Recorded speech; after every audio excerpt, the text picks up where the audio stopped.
لیکن وہ تفکرات دین کے تفکرات تھے، وہ اللہ کے غم تھے، اللہ کے راستے کی فکریں تھیں۔ بس انسان بہرحال انسان ہے، اور خدا تعالیٰ کی راہ میں توجہ مرکوز کرنے کے لیے تفکرات ایک روک بنتے ہیں۔ ایک اور فرق یہ ہے کہ مبتدی کے تفکرات اس کی نماز پر غالب آ جاتے ہیں، اور خدا کی راہ میں آگے بڑھنے والے یا نمازوں میں اعلیٰ مقام حاصل کرنے والوں کے تفکرات پر وہ وجود غالب آ جایا کرتے ہیں اور جھٹک کر ان تفکرات کو پھینک دیتے ہیں۔ بس ہر موڑ پر جب آپ اللہ اکبر کی آواز بلند کرتے ہیں تو اللہ اکبر آپ کو بتاتا ہے کہ خدا سب سے بڑا ہے۔ تفکرات کی اس وجود کی نگاہ میں کوئی قیمت نہیں رہنی چاہیے جس کا خدا سے تعلق ہے۔ تفکرات خواہ وہ دنیا کے ہوں یا دین کے ہوں، اللہ اکبر دل کو تسلی بھی دیتا ہے، حوصلہ بھی دلاتا ہے، اور قبلہ بھی درست کرتا ہے۔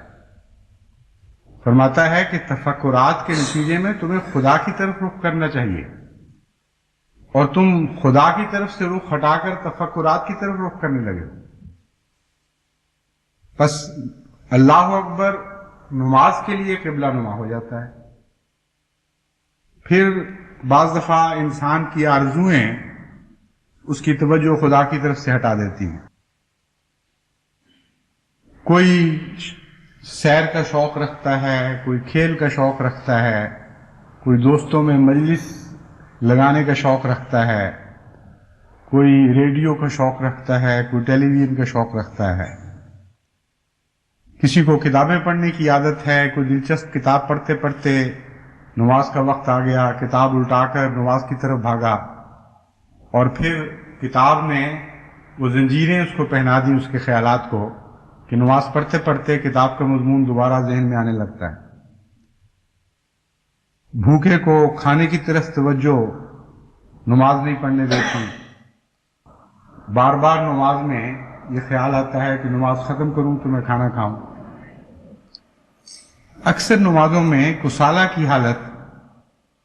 انہی وجوہات سے پائی جاتی ہے،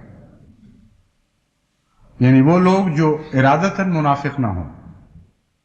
جو ارادتاً گناہ گار نہ ہوں، عملاً ان کی نماز میں بھی فی الحقیقت نفاق کا ایک رنگ تو ضرور پایا جاتا ہے، یعنی وہ رنگ جو بشری کمزوری سے تعلق رکھتا ہے، اور اس کے نتیجے میں بار بار دیگر توجہات انسان کا چہرہ اپنی طرف موڑ لیتی ہیں۔ بس اللہ اکبر کی تکرار ہر ایسے موقع پر الگ الگ معنی لے کر آپ کے سامنے آئے گی۔ اللہ اکبر بتائے گا کہ تم تو کہتے تھے خدا سب سے بڑا ہے، اب تمہیں کھانا سب سے بڑا لگ رہا ہے۔ تم تو کہتے تھے کہ خدا سب سے بڑا ہے، اب تمہیں ٹیلی ویژن سب سے بڑی لگ رہی ہے۔ تم تو کہتے تھے خدا سب سے بڑا ہے، اب تمہیں ریڈیو بہت بڑا لگنے لگ گیا ہے۔ تم تو کہتے تھے خدا سب سے بڑا ہے، اب فلاں کھیل تمہیں زیادہ بڑی لگنے لگی، دوستوں کی مجلس زیادہ بڑی محسوس ہو رہی ہے۔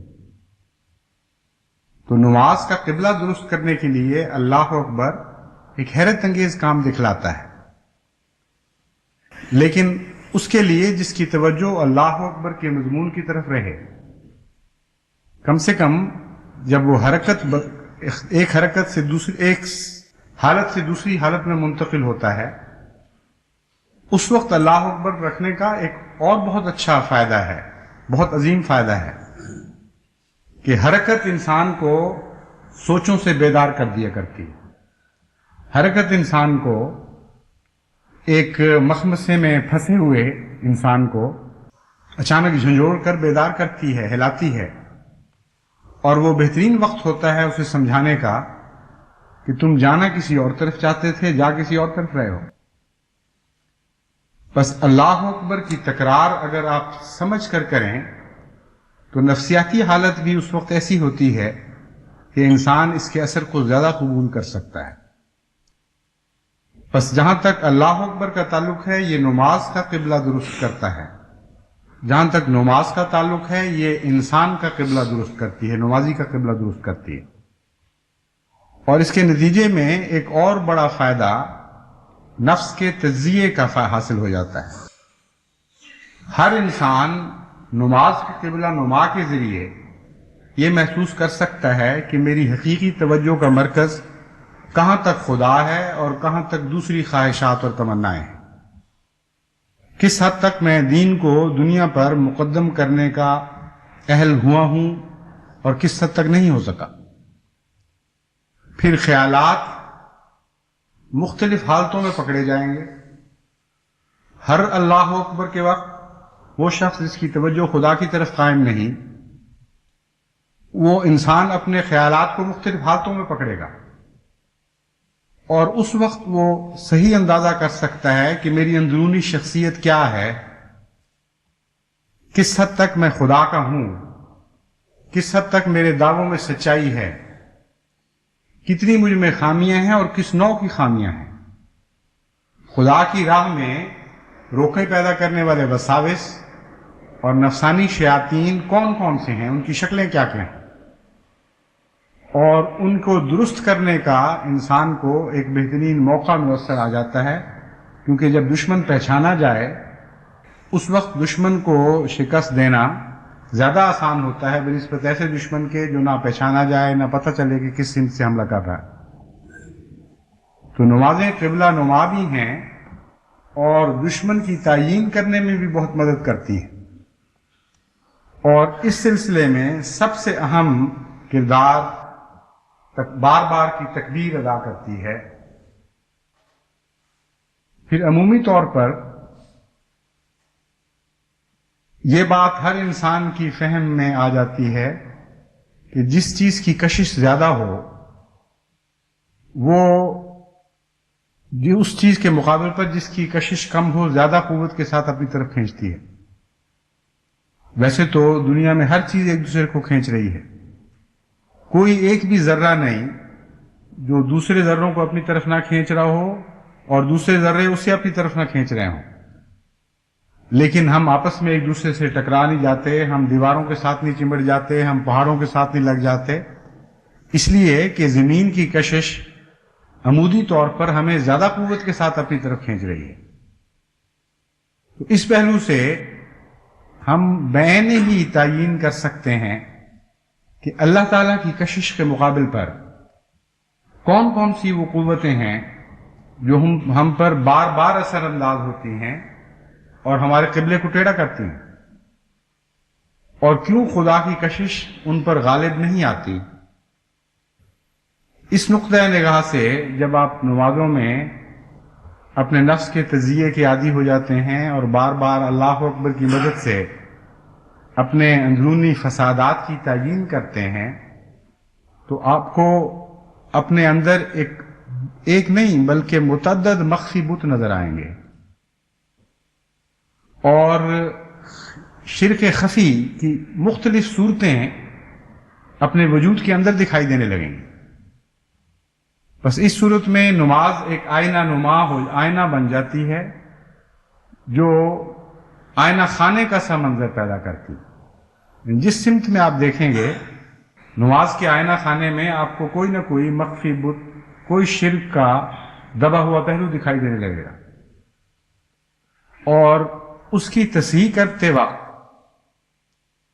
آپ ہر کوشش کے بعد نسبتاً زیادہ مواحد بنتے چلے جائیں گے، زیادہ خدا کے قریب ہوتے چلے جائیں گے۔ بس یہ جو حرکت ہے خدا کی جانب، یہ وہ مقبول چیز ہے جو کمزور انسان کی نماز میں بھی کمزور انسان کی نماز کو قبولیت کے مقام تک پہنچاتی رہتی۔ اس لیے یہ خیال، یہ وہم باطل ہے کہ ایک کمزور انسان کی نماز کلیتاً رد کر دی جاتی ہے، اس لیے اسے پڑھنے کی ضرورت نہیں۔ اگر کوشش اور جد و جہد کے ساتھ انسان نماز پڑھتا ہے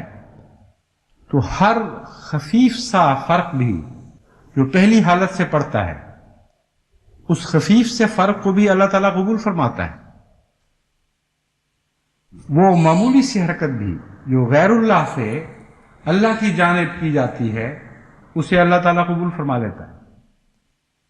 اسی لیے قرآن کریم میں اللہ تعالیٰ فرماتا ہے وَمَن يَعْمَلْ مِثْقَالَ ذَرَّةٍ خَيْرًا يَرَهُ وَمَن يَعْمَلْ مِثْقَالَ ذَرَّةٍ شَرًّا يَرَهُ، کہ تم جانتے نہیں کہ خدا تعالیٰ کتنا لطیف اور خبیر ہے اور کتنا اپنے بندوں کو نوازنے والا ہے. معمولی سے معمولی ذرہ سے ذرہ بھی نیکی جو تم کرتے ہو وہ بھی ضائع نہیں جاتی، وہ بھی خدا کی راہ میں مقبول ہو جاتی. بس ایک لمبی جد و جہد جو نمازی دیانتداری سے خدا کی جانب اپنا رخ درست کرنے کے لیے کرتا ہے، اس کا ہر پہلو اسے خدا کے قریب کر رہا ہوتا ہے. اس کی ہر آئندہ نماز پہلے کی نسبت زیادہ سنورتی چلی جاتی ہے. اس لیے نماز تو ایک بہت ہی عظیم الشان جہاد ہے، بہت ہی وسیع جہاد ہے، جو بہت لمبا عرصہ ایک زندگی چھوڑ کر اگر مسلسل کئی زندگیاں انسان کو ملیں اور وہ یہ جہاد کرتا چلا جائے تب بھی اس کا دوسرا کنارہ نہیں آئے گا. لیکن اس تمام جہاد کے دوران جسے خواہ ساری انسانی عمر پہ بھی پھیلا دیا جائے تب بھی کوئی ایک مقام بھی ایسا نہیں آئے گا جہاں وہ کھڑا ہو جائے، کیونکہ اس کی نماز کی حالت درست کرنے کے لیے خود نماز میں ایسے مواجہ موجود ہیں، ایسے محرکات موجود ہیں جو ہر وقت اس کو ایک نیا حسن عطا کرتے چلے جاتے ہیں. دوسرا پہلو جس کی طرف نظر کرنے سے نماز کو بہتر بنانے کی راہ ملتی ہے،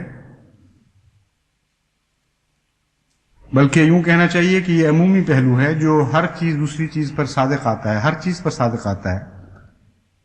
کہ نماز کے ہر حصے میں جو کچھ پڑھا جاتا ہے اس پر انسان غور کرے، اور اس غور کے درمیان اسے بہت سی باتیں ملنی شروع ہو جائیں گی. نماز کی حالت میں نماز کے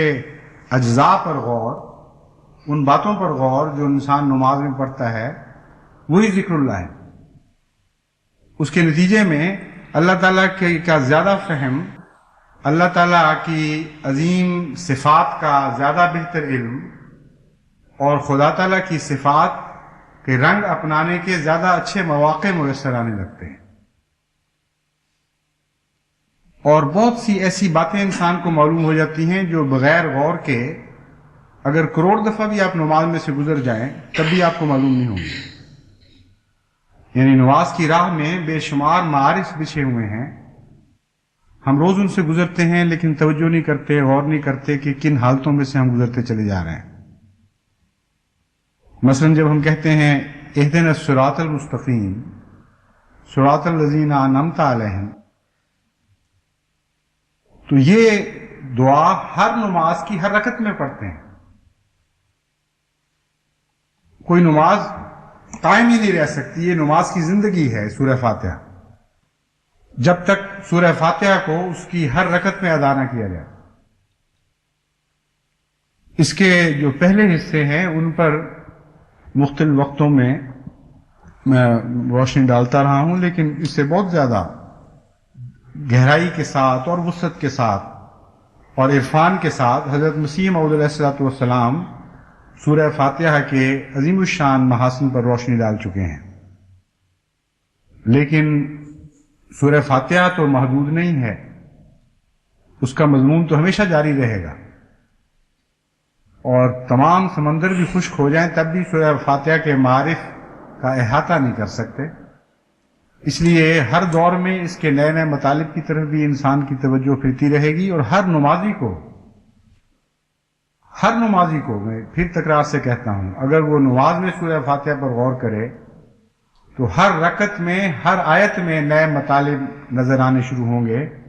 جو اس کی اپنی کیفیات اور اپنی حالتوں کے مطابق ہوں گے. اور یہ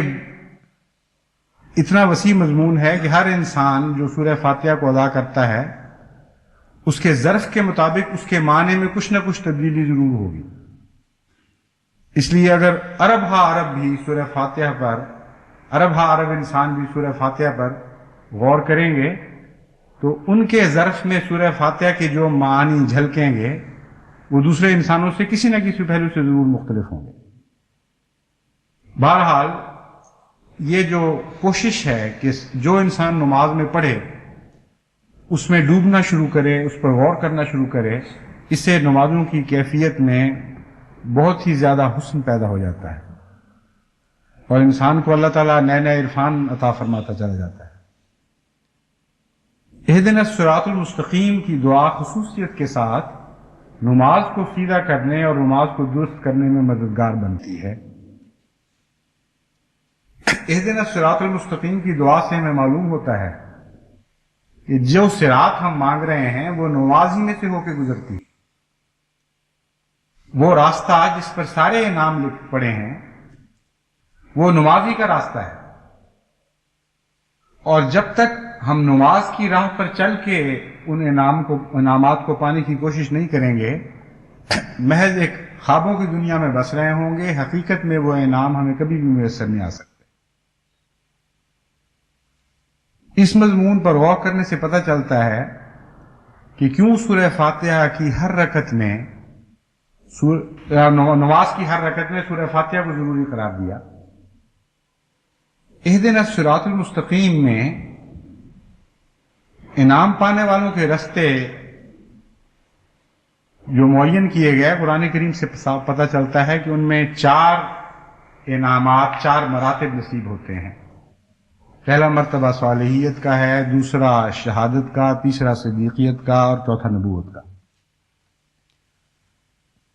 تو نماز جس حد تک درست ہوگی اور سنورے گی، اس حد تک انسان درجہ بدرجہ ان مراتب کے قریب ہوتا چلا جائے گا یا ان کو پاتا چلا جائے گا۔ بس یاد رکھیں، اگر آپ کی نماز صالح نہیں ہے تو آپ اس رستے پر نہیں چل رہے جس پر صالحیت کا انعام پڑا ہوا ہے۔ نماز صالح ہوگی تو آپ صالح کہلائیں گے، اگر نماز فاسد رہے گی تو وہ انسان جو فاسد نماز پڑھتا ہے وہ صالح نہیں بن سکتا۔ اس لیے ایک ذرہ بھی نماز سے باہر نعمت نہیں ہے، ساری نعمتیں نماز کے اندر آ گئی ہیں۔ شہادت کے متعلق عموماً یہ تصور پایا جاتا ہے کہ گویا صرف خدا کی راہ میں جان دینے کا نام شہادت ہے، حالانکہ بعض اوقات جان ایسی حالت میں بھی لی جاتی ہے خدا کی راہ میں جب انسان بے اختیار ہوتا ہے، مجبور ہوتا ہے۔ جاتی تو خدا کی راہ میں ہی ہے، مگر کسی حملہ کرنے والے نے حملہ کر دیا، اس میں انسان بے بس تھا، مجبور تھا، موت کی منہ میں آنکھیں ڈال کر اس کی طرف بڑھتے ہوئے جان دینا اور چیز ہے، اور خدا کی راہ میں خدا کی خاطر ویسے مر جانا اور چیز ہے۔ تو شہادت کے بھی بہت سے مراتب ہیں، یعنی ہر شہید کا مقام ایک نہیں رہتا۔ اسی لیے حضرت صاحب عبداللطیف صاحب شہید کی شہادت کے اوپر حضرت مسیح موعود علیہ الصلوۃ والسلام نے ایک کتاب لکھی، اور اس کو پڑھنے سے پتہ چلتا ہے کہ بظاہر ایک لقب ہے شہادت، لیکن اس کے اندر بھی اتنے مراتب ہیں کہ وہ سفر بھی لگتا ہے کہ کبھی ختم ہی نہیں ہو سکتا۔ یعنی یہ نہیں ہے کہ آپ صالحیت میں داخل ہوئے اور اچانک صالحیت ختم ہوئی اور پھر شہادت کی طرف چل پڑے۔ ایک لمبا دور ہے صالحیت کا جو بعض دفعہ انسان کی ساری زندگی پر حاوی ہوتا ہے، تب بھی صالحیت کے اندر بھی انسان کا سفر ختم نہیں ہوتا اور اگلے مقام کی باری نہیں آتی۔ تو وہ شہادت بھی ہے جو جان دینے سے ملتی ہے، لیکن اس کے پیچھے ایک روح ہے، اگر وہ روح موجود نہ ہو تو وہ شہادت نہیں ہے۔ اور شہید نام اس لیے رکھا گیا ہے کہ شہید ہونے والا خدا کو روبرو دیکھ رہا ہوتا ہے اور جانتا ہے کہ میرا ایک خدا ہے جس کی طرف میں جاؤں گا۔ جس حد تک یہ حضوری کا مقام کسی کو نصیب ہوتا ہے، جس حد تک اس کی اس گواہی میں قوت پائی جاتی ہے اور ذاتی تجربہ پایا جاتا ہے کہ ہاں ایک خدا ہے، اس حد تک شہادت کا مقام بلند تر ہوتا چلا جاتا ہے۔ اور پھر یہ مقام ایک ایسا مقام ہے جو خدا کی راہ میں ایک دم جان دینے کے سوا بھی ملتا ہے۔ اور یہ غلط ہے کہ صرف جان دینے والوں کو شہید کہا جاتا ہے۔ انبیاء بھی شہید ہوتے ہیں، اور انبیاء میں صالحیت اور شہادت اور صدیقیت اور نبوت، یہ چاروں مراتب الگ الگ نہیں ہوا کرتے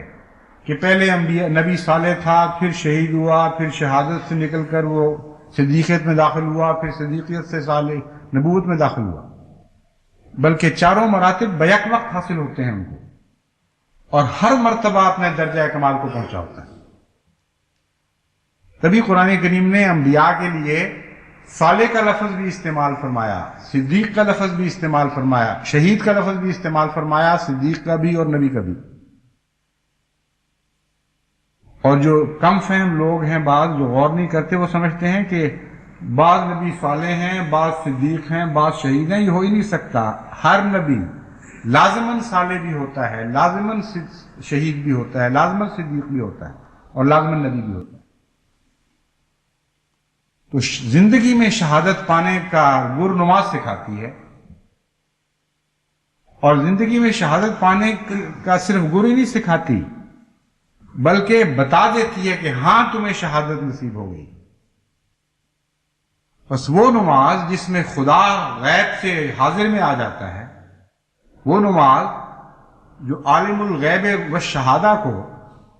عالم غیب سے عالم شہود میں اتار دیتی ہے، وہی نماز ہے جو شہادت کا مقام رکھتی ہے، اور وہی نماز ہے جو نمازی کو شہید بنا دیتی ہے۔ پھر خواہ اس کی جان خدا کی راہ میں جائے یا نہ جائے، اس کا اٹھنا بیٹھنا، اس کا مرنا جینا، سب کچھ خدا کے لیے ہو جاتا ہے۔ بس نماز کے ذریعے آپ کو شہادت بھی نصیب ہوگی، اور جب تک نماز کی شہادت نصیب نہیں ہوتی، باقی شہادتیں اس کے مقابل پر کوئی بھی معنی نہیں رکھتی۔ اور وہ شہادت، جیسا کہ میں نے پہلے ذکر کیا ہے، حضرت صلی اللہ علیہ وآلہ وسلم کے ارشاد کے مطابق احسان کے نتیجے میں ملتی ہے۔ جب آپ توجہات کو درست کر لیں، جس کے لیے ایک بڑی لمبی محنت چاہیے، اور لمبی محنت کے بعد بھی خطرے سے خالی پھر بھی نہیں رہیں گے، اعلیٰ مقام پر پہنچیں گے تو اعلیٰ قسم کے وساوس آپ پر حملہ کریں گے، لیکن کریں گے ضرور۔ جب اس حالت کو درست کریں اور اس حالت کے دوران خدا کے حضور حاضر ہونے کی حالت پیدا کر لیں، گویا خدا کو دیکھ رہے ہیں اور خدا آپ کو دیکھ رہا ہے،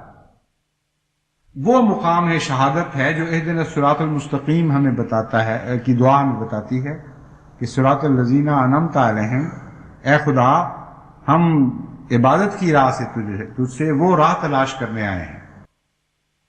جو راہ ان چاروں مقامات تک بالآخر انسان کو پہنچا دیتی ہے۔ بس صدیقیت بھی اسی مقام کے آخر پر ہے، اسی عبادت کے آخر پر تو نہیں کہنا چاہیے، آخری مقام سے پہلے ایک مقام آتا ہے، اور وہ مقام بھی کوئی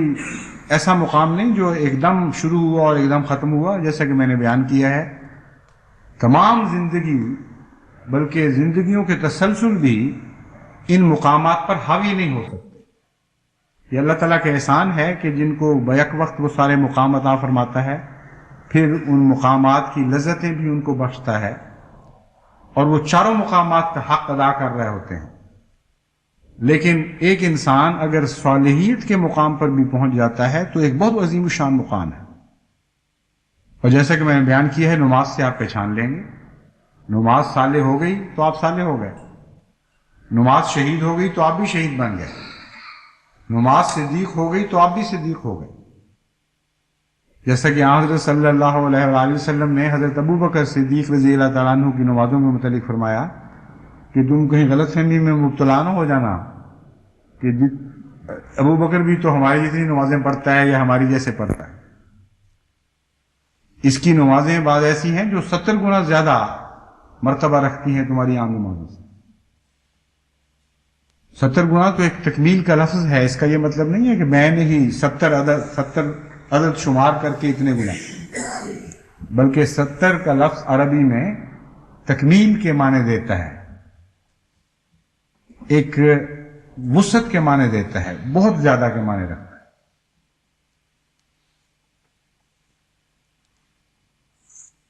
دوسرا حصہ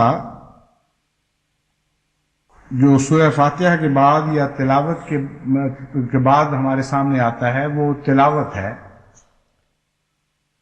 اب تلاوت کے لیے بھی انسان کو ایک سے زیادہ آیات مختلف نمازوں کے لیے یاد رکھنی چاہیے. عموماً بچپن میں جب ہم نمازیں سکھاتے ہیں تو بچوں کو قل هو اللہ احد سکھا کر یہ بتا دیا جاتا ہے کہ سورہ فاتحہ کے بعد ان 2 رکعتوں میں قل هو اللہ پڑھ لینا، اور بعد میں آخری 2 رکعتیں اگر ہوں تو ان میں بغیر اس کے قل هو اللہ کی بھی نماز ہوگی. لیکن یہ سمجھایا نہیں جاتا، یعنی اس توجہ اور شدت کے ساتھ نہیں سمجھایا جاتا کہ یہ کم سے کم ہے اور اس سے زیادہ تمہیں یاد کرنا چاہیے، کیونکہ نماز کی حالت میں تلاوت ایک اور مان رنگ رکھتی ہے. نماز کے بغیر تلاوت ایک اور رنگ رکھتی ہے. اور قرآن کریم نے جب یہ فرمایا وَإِنَّ قُرْآنَ الْفَجْرِ وَقُرْآنَ الْفَجْرِ إِنَّ قُرْآنَ الْفَجْرِ كَانَ مَشْهُودًا، تو یہاں تہجد کی نماز کی تلاوت مراد ہے، جو فجر کی نماز کی تلاوت مراد ہے. چنانچہ حضرت صلی اللہ علیہ وآلہ وسلم فجر کی نماز کی تلاوت کو بہت لمبا کیا کرتے تھے، اور صحابہ بھی آپ کے رنگ میں فجر کی نماز کی تلاوت کو بہت لمبا کرنے کے عادی ہوتے تھے. بس اگر اتنا لمبا نہ بھی صحیح تو کیوں فرق کیا گیا؟ حضرت صلی اللہ علیہ وآلہ وسلم نے کیوں فرق کیا باقی نمازوں کی تلاوتوں کے مقابل پر؟ صبح کی نماز کی تلاوت کو کیوں لمبا کیا؟ اس لیے کہ آپ سمجھتے تھے کہ قرآن کریم کیا فرماتا ہے. وہاں قرآن الفجر سے مراد محض عام تلاوت نہیں، بلکہ فجر کی نماز میں قرآن کی تلاوت ہے، جو اگر فجر کے مضمون کو لمبا کیا جائے تو فجر سے پہلے کے تہجد کی تلاوت پر بھی اطلاق پا سکتا ہے. تو تلاوت کے رنگ بدلنے چاہیے، تلاوت میں تنوع پیدا کرنا چاہیے، اور جب آپ تلاوت کے مضمون میں داخل ہوں گے تو ہر آیت جو آپ چنتے ہیں وہ اپنے ساتھ ایک نیا پیغام لے کر آئے گی، ایک نیا مضمون آپ پر کھولنا شروع کرے گی. بس اپنے بچوں کو ایک سے زیادہ صورتیں یاد کرائیں، خواہ مختصر ہوں، اور معنی کے ساتھ یاد کرائیں،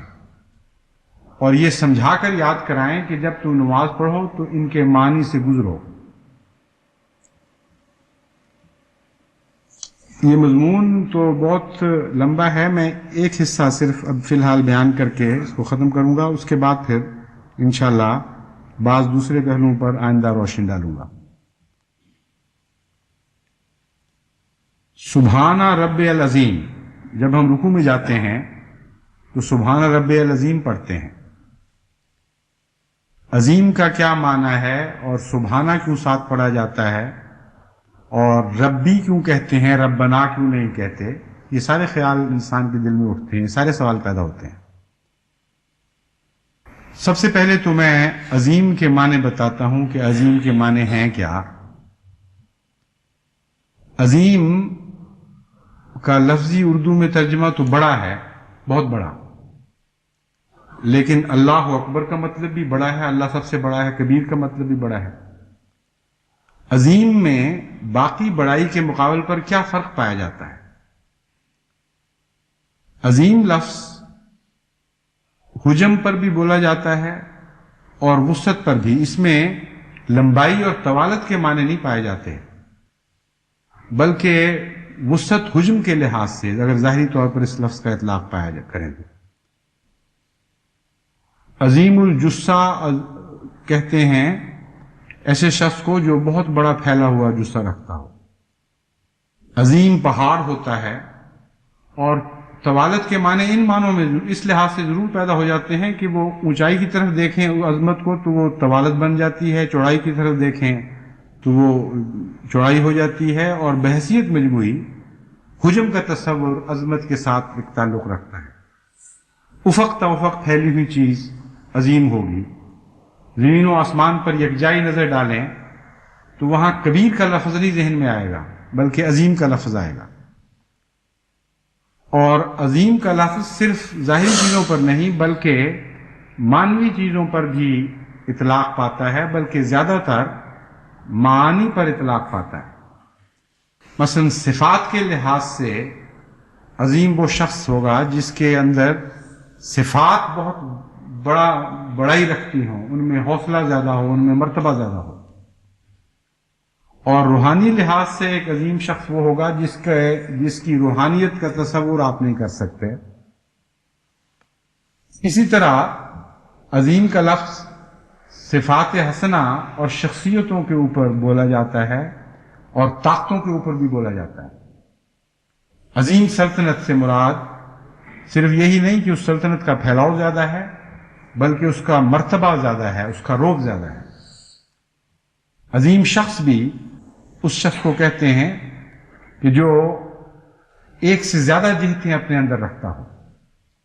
صرف ایک جہت میں ترقی نہ کرتا ہو یا ایک جہت میں اس نے عظمت بڑائی حاصل نہ کی ہو، بلکہ ایک سے زیادہ جہتوں میں اس نے بڑائی حاصل کر لی. ہر دفعہ جب عظیم کا لفظ بولا جاتا ہے تو اس میں مقابلے کا معنی کوئی نہیں ہوتا، جو علو کے ساتھ علو میں پایا جاتا ہے. لیکن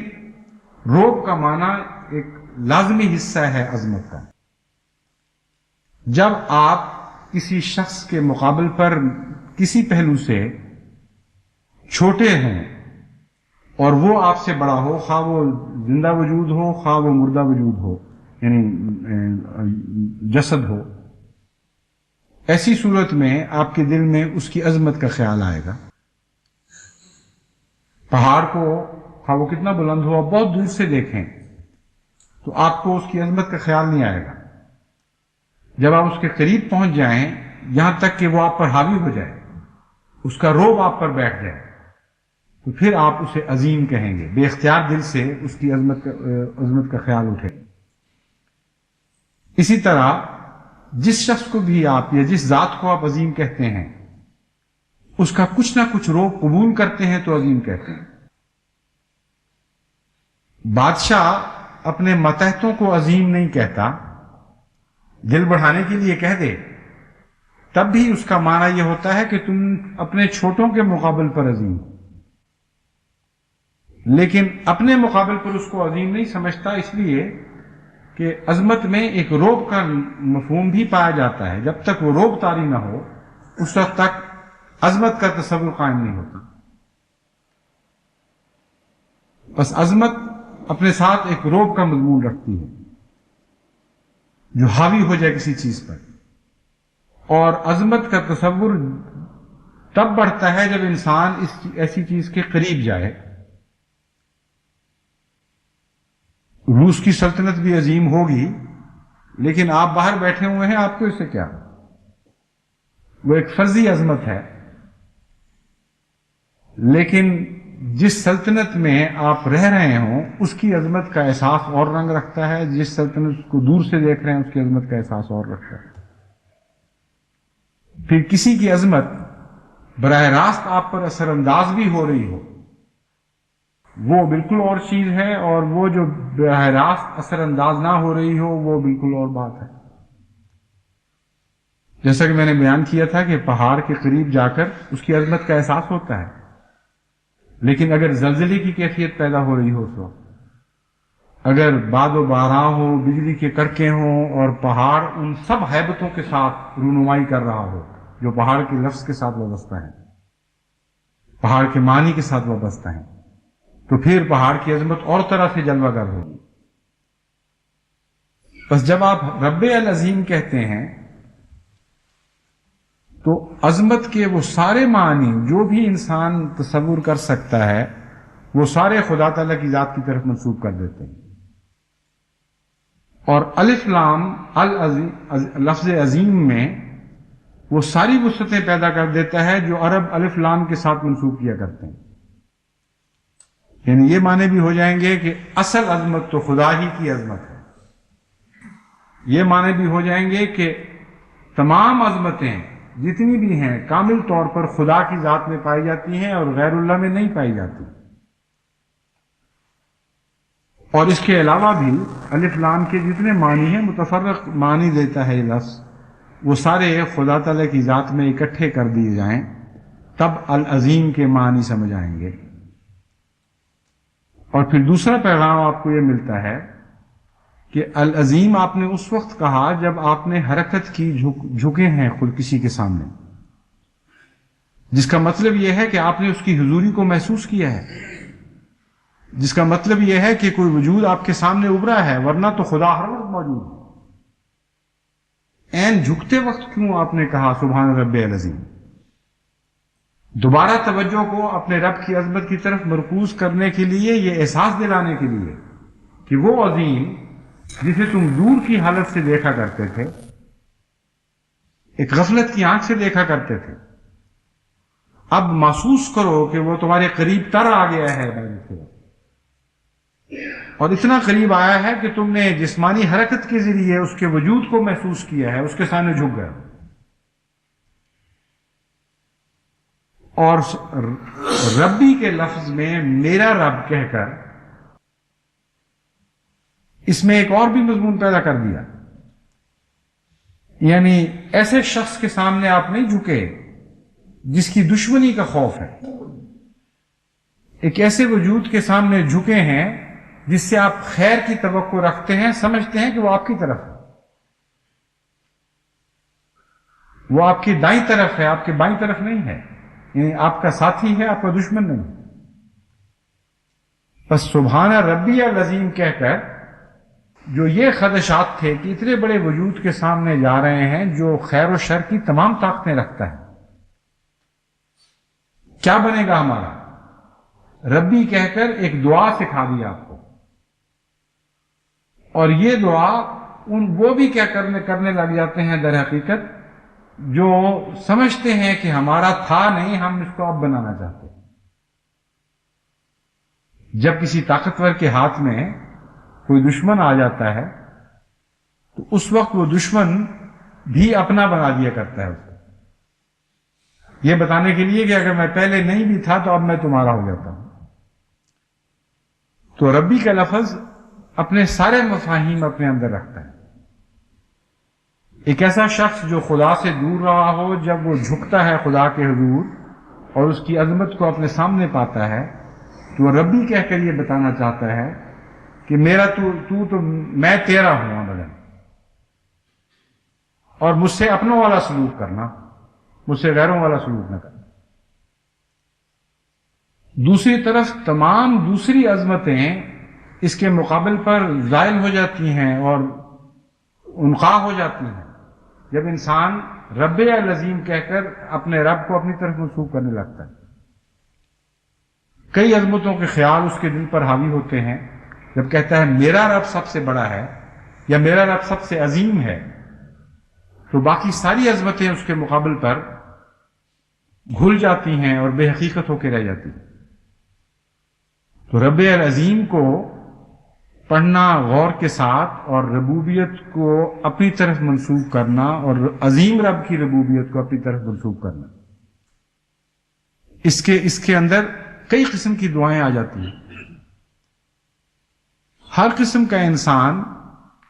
دنیا میں کسی نہ کسی عظمت کے ساتھ واسطہ ضرور رکھتا ہے،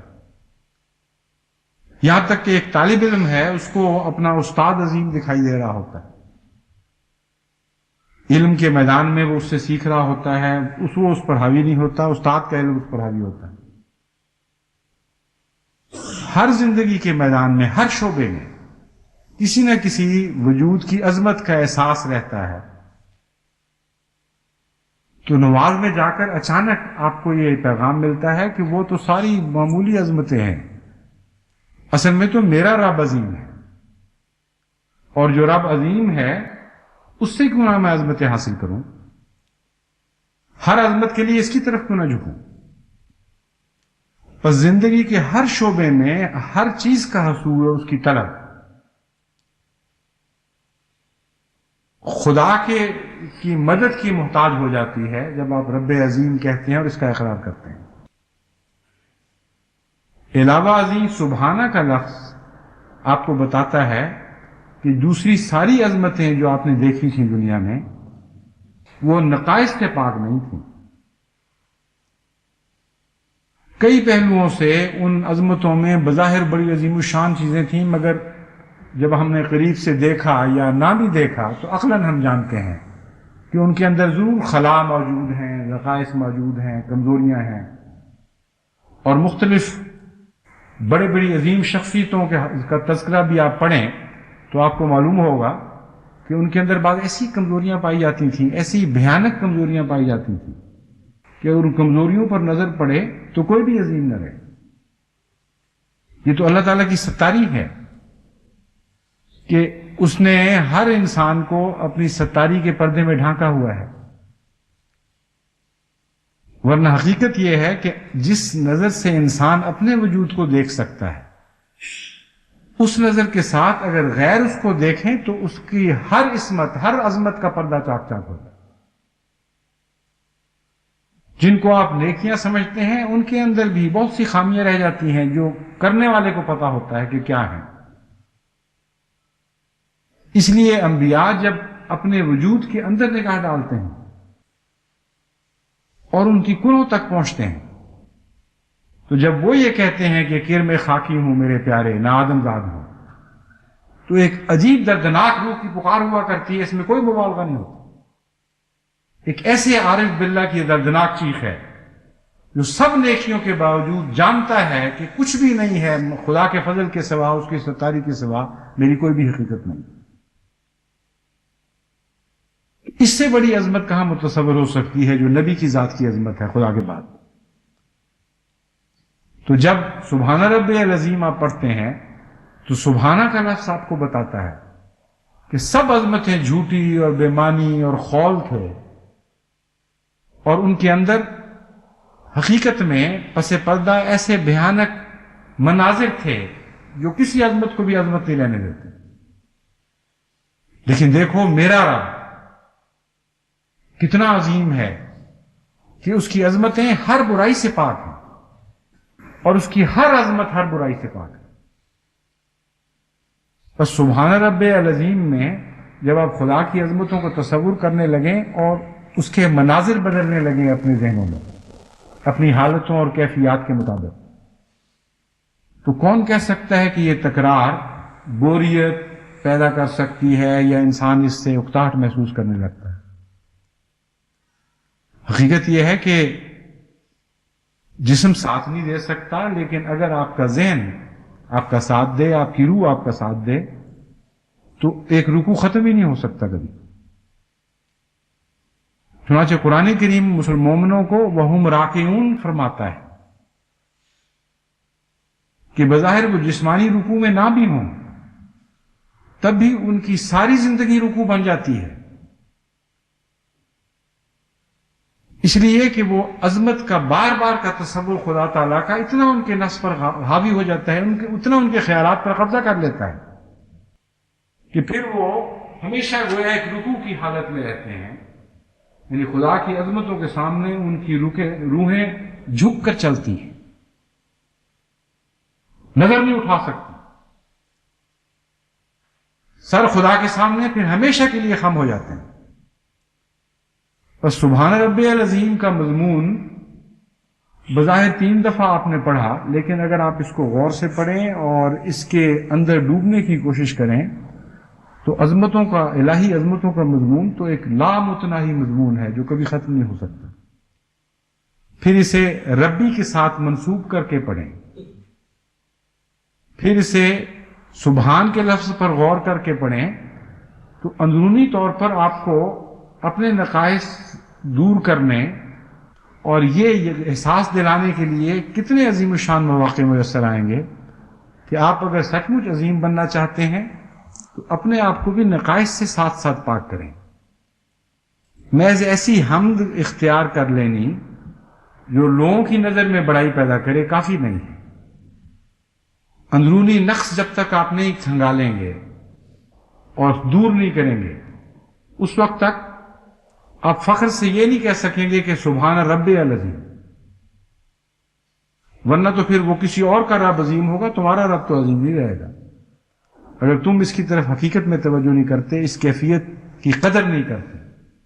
اور اسے پیار کی نظر سے نہیں دیکھتے، یعنی عظمت وہ جو خرابیوں سے پاک ہو۔ تو ایک 2 رخا ترقی کا راستہ کھلتا ہے جس پہ انسان بیک وقت سفر کر سکتا ہے،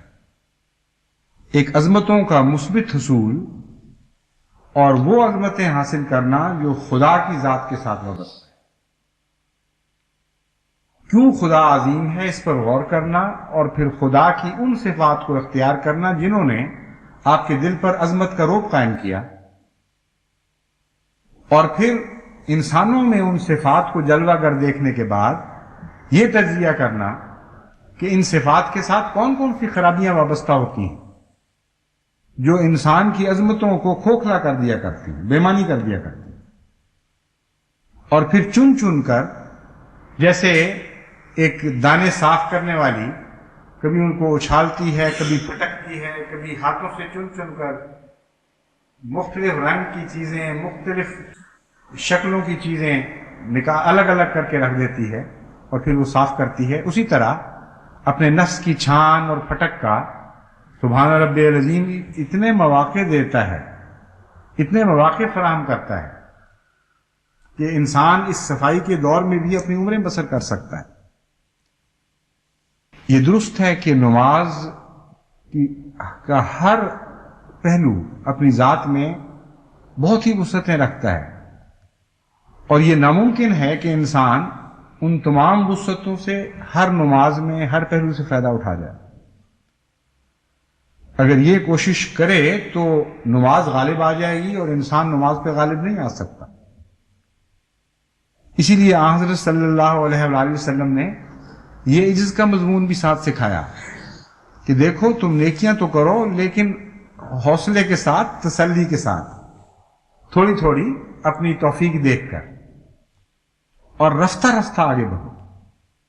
کچھ تھوڑا سا آرام کر لیا، کچھ قیلولہ کر لیا، کبھی صبح چلے، کبھی شام کو چلے، کبھی موسم کا خیال کر لیا، کبھی مزاج کا خیال کر لیا۔ ان سارے امور کو مد نظر رکھتے ہوئے فرمایا تم تسلی اور حوصلے سے قدم بڑھانا،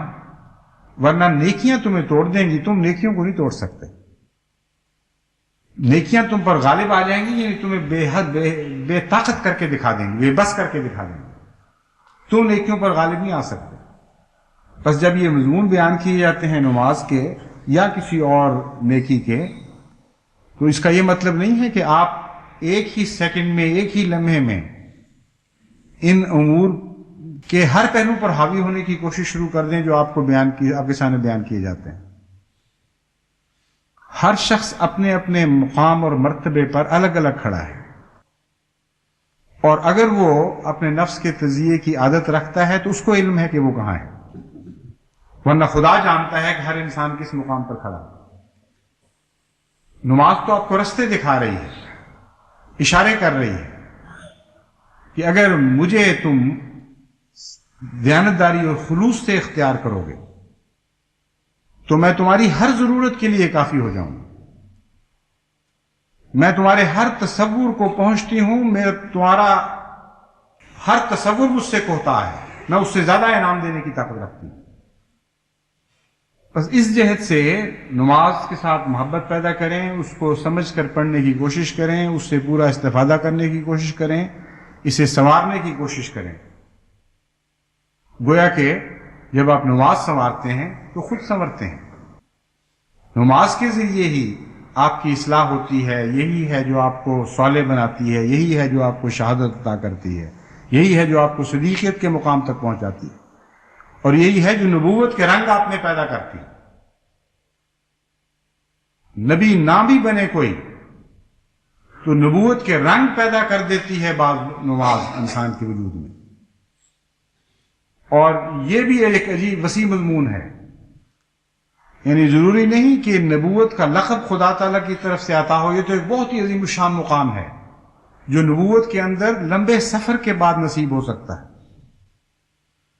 لیکن اس کے سوا نبوت کے جہاں تک رنگوں کا تعلق ہے وہ تو ہر طرف پھیلے پڑے ہیں مومنوں کی جماعت میں۔ بس صالحیت سے گزرتے ہوئے نبوت کے رنگوں تک پہنچانے کے لیے بھی نماز ہی ضروری ہے۔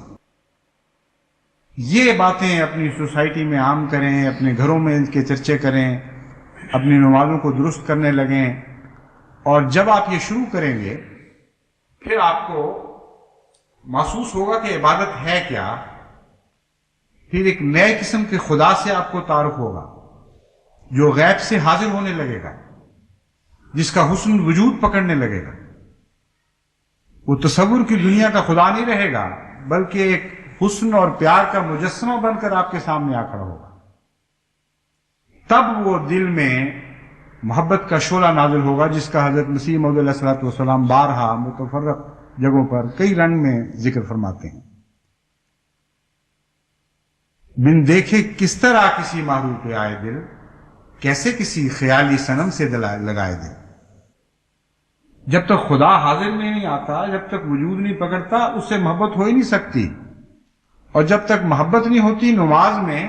وہ ولولہ اور وہ زندگی اور وہ جان پیدا نہیں ہوتی جس سے نماز خود بخود قائم ہو جایا کرتی۔ اس کی راہ میں ابھی بہت سی مشکلات ہیں، بہت سی روکیں ہیں، بہت سی محنتیں کرنی پڑیں گی، بہت سی جد و جہد کرنی پڑے گی، لیکن دعاؤں کے ساتھ اور صبر اور استقامت کے ساتھ اگر آپ یہ کوشش کریں گے تو انشاءاللہ تعالی ہم میں سے ہر شخص اپنی ہر نماز کی ہر حرکت کے ذریعے اپنے رب کے پہلے سے زیادہ قریب تر ہوتا چلا جائے گا۔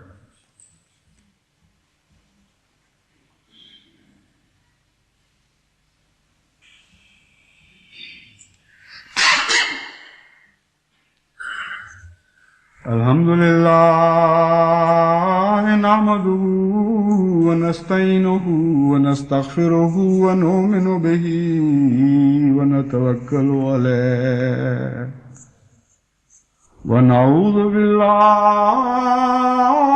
من شرور انفسنا ومن سیئات اعمالنا من يهده الله فلا مضل له ومن يضلل فلا هادي له ونشهد أن لا إله إلا الله وحده لا شريك له ونشهد أن محمدا عبده